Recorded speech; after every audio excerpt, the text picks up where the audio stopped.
මගේ නම තවිෂ අභිෂේකා. මගේ පුණ්‍යකරු බුදුගුණන් මැදිසංගසය පසුගියදා සෞදි අරාබියේදී පැවතුණු 6 වන ආසියානු උන්මාල ක්‍රීඩා ශූරතාවලියේදී කණ්ඩායම් නායිකාව හැටියට මෙලිබන් රස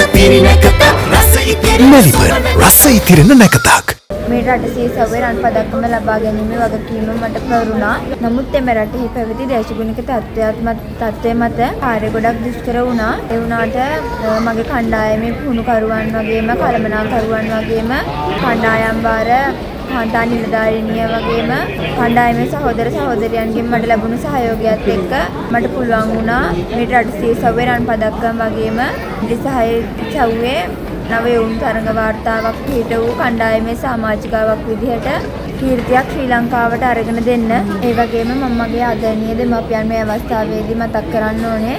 ඒ වගේම විශේෂයෙන්ම මගේ පුහුණුකරු නිසා තමයි අද මම මේ වගේ ජයග්‍රහණයක් ලැබලා තියෙන්නේ. මම වශයෙන් කියන්න නොහැකි වුණත් මගේ මේ ජයග්‍රහණයට මාව වචනයකින් හෝ දිරිමත් කරපු සියලු දෙනාට ස්තුතියි.